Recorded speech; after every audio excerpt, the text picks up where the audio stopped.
Hi guys, it's Mrs. Smith. I hope everybody is doing well. We're starting our second week of distance learning, and we're also starting a new chapter about geometry. So to start off here, we have some very, very exciting vocabulary terms, which I know is everybody's favorite thing. So that's why I wanted to start with it. Um, so you're going to take a minute, just like we did last week, and you can pause this video and write down these definitions in your notes. So remember, the easiest way to probably do this is to do a split screen, have open two OneNotes and have the video going, and then also have your notes set up so that you can be writing this stuff down. So go ahead and pause this now and write down these definitions and then start it up again when you are ready to continue. All right, so hopefully you have all paused it and written these down. We're just going to kind of go through some of the notation and diagrams together. So first of all, we're looking at geometry, which is just the study of points, lines, and planes in space. Okay, and our first definition here is a point. So a point is just the simplest figure in geometry that has no size and no dimension.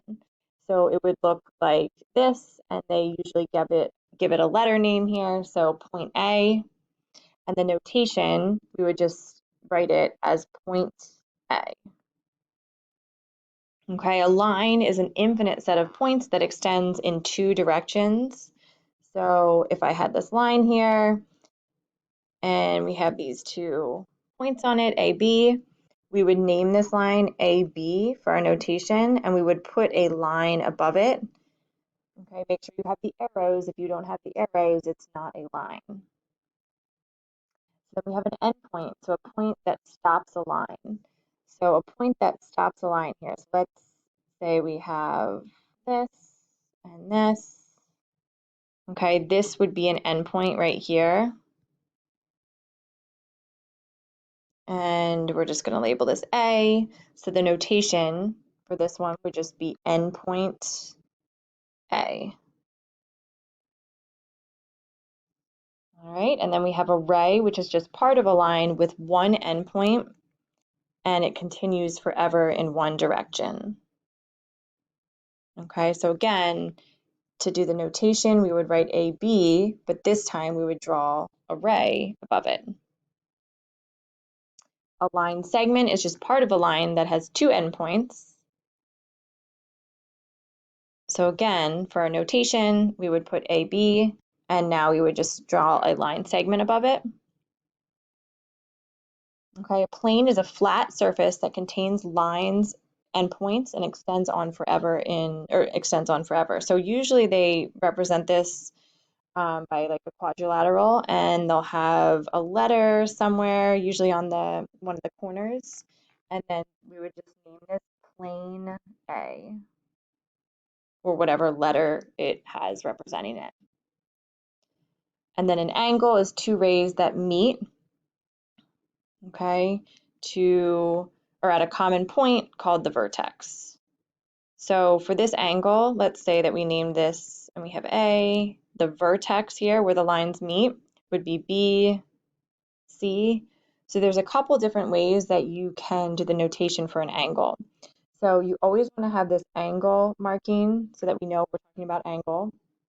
And then we can name this A, B, C. So you can name it using three letters. You always want to make sure that your vertex here is in the middle. So we could also name it as angle CBA, because again, your vertex is still in the middle. So if we did CBA, it's the same angle.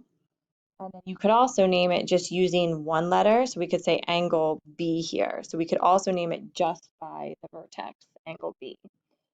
You just want to make sure if you're naming it just by the one letter that there's no other angles connected to this where, if we said angle B, let's say there was another line coming out here, then we could also be talking about this angle. Okay, so you just need to make sure that there's only one angle if you're going to name it using one letter. All right, so now that you have all of those fun definitions down in notation, we're going to go through a couple examples here. So this is giving us this diagram on the right, and they want us to name 3 points, 2 lines, and 1 plane. Okay, so 3 points, we would have point J, right? We would have point L, and this is really thick, so I'm going to change it here. Okay. And we would also have point K. Make sure you don't say point P because there's no point with that. Okay, so two lines. We could do J, L, and again, make sure you put a line above it. You could have also said line LJ. That's the same line. So it doesn't matter which order you write that in. And then we're going to do KL and put the line above it. Again, you can also put LK. It does not matter which order you put that in. Okay, and then the plane, again, we have the P off in the corner, so that's the plane. Okay, so plane P. Okay, so now we're going to look down at this next problem here, this next diagram. So now they want two segments and their length. Okay, so if we look at our diagram, we know that PN is 6 centimeters. So it says use the correct notation. So PN is a segment, right? So we're going to put a segment over top of it, and it's equal to 6 centimeters. Okay, we also know that PM over here is equal to 4 centimeters. So again, using correct notation, we're going to write MP, and the segment above it is equal to 4 centimeters. Okay, again, you can rearrange the letters. So we could do MP, you could do PM, that's fine. Or same thing here, this could be NP, that is the same segment. So two rays, we're going to do PM now. And the only thing we're going to change is that it starts at P, right, and continues. So we're going to put a ray now. We're now looking at that whole thing continuing past M. For a ray, you do have to have it in this order. So you want to start at the end point and then M continues on, so it's PM. You cannot switch it. Same thing, we're going to do PN, and we're going to do the ray. So now that we're talking about the ray, you want to put the ray above it. And then one angle and its measurement. So we're going to do the measurement of angle MPN is equal to 80 degrees. So here's some more notation that you want to make sure you know. When you see M of angle, that's saying the measurement of angle MPN. Okay, so this means the measurement of angle and then whatever angle they're giving you. Okay, so I could have also named that angle NPM. I could have also named it angle P here because that's the only angle that they're talking about. All right, so continuing on here, we are looking at some different types of angles. So it says up top here, the unit in which angles is measured is called degrees. Okay, so we have acute angles, which are an angle whose measure is between 0 and 90 degrees. We have obtuse angles, an angle whose measure is between 90 degrees and 180 degrees. We have a right angle, an angle whose measure is exactly 90 degrees, and we have this marking here in the corner. So if you see this marking, you know that that's a 90-degree angle. And then we have a straight angle, an angle whose measure is 180 degrees. Okay, so that's just a straight line. You know that that is 180 degrees. Okay, so now we have the vertex. The vertex is the endpoint where the two rays meet to form. Okay, so the endpoint where the two rays meet to form an angle. Okay, so this here would be our vertex. Okay, we also have perpendicular lines. So two lines that intersect to form 90-degree angles would be perpendicular lines.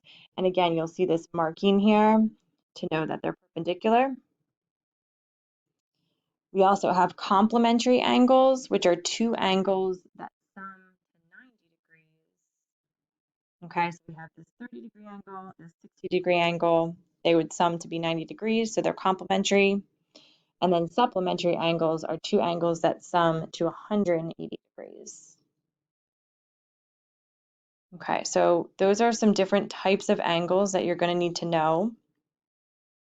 If we go down to this first example, it says tell whether the two angles with the given measurement are complementary, supplementary, or neither. So if we look at this first one, we have 53 degrees and 37 degrees.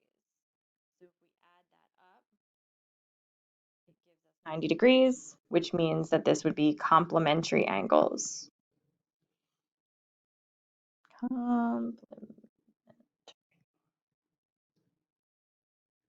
Okay, the next one here, we have an angle that's 106 degrees and then 84 degrees. So that gives us 190 degrees, which would be neither. Okay, so it doesn't equal to 180, which would be supplementary. It doesn't equal to 90, which would be complementary. We can also use this, what we know, to figure out missing angle measurements. So for number 5, we know that this should sum to 90 because it has the right angle marking here. So we know that 71 plus something has to be equal to 90. Okay. So if we figure that out, 71 plus 19 would have to be equal to 90. So x is equal to 19 degrees. Okay, so you can either solve the equation to figure that out or, just think about that one there because it's one step. For this one, it has to be equal to 180 degrees. So we know that 113 plus x has to be a straight line, which is 180 degrees. Okay, so we're going to go ahead and solve that. And now we know that x is equal to 67 degrees. Okay, we also have vertical angles. So vertical angles are formed when two lines intersect. And vertical angles are congruent, which means that they're equal. Okay, so an example here of vertical angles in this diagram would be angle 4 and 2.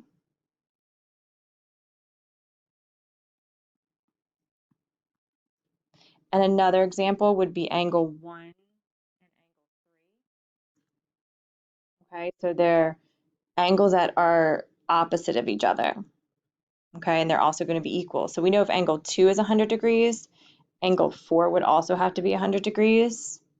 We could also figure out then that if angle 4 is 100 degrees, angle 4 and angle 1 form a straight line, which means they're going to be equal to 180 degrees.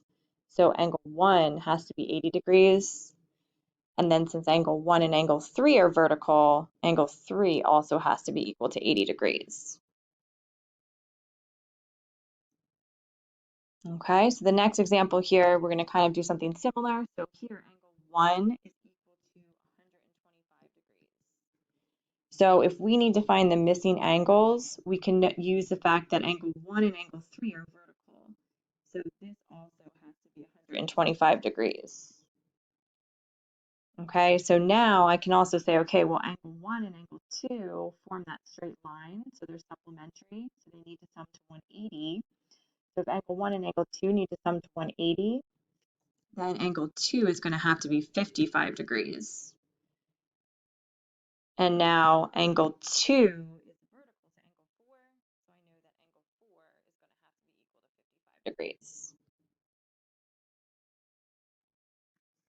Okay, so you could also have used the fact that, angle 3 and angle 4 were supplementary to find angle 4 that way as well. All right. For this last part, for number 1, I know that these two angles sum to 90 degrees because they're a right angle. So I'm going to make an equation here and set it equal to 90 degrees. I'm going to give you guys a minute to try to solve this. And again, then you can hit play again and see how to solve it. Okay, so hopefully you got x is equal to 20. If not, you can kind of go through the work to figure that out. So I want you to do the same thing with number 2 and number 3. So number 2 we'll set up. These are vertical angles. So we know that vertical angles are equal to each other. And then number 3, we know that they're supplementary. So we know that supplementary angles have to be equal to 180 degrees.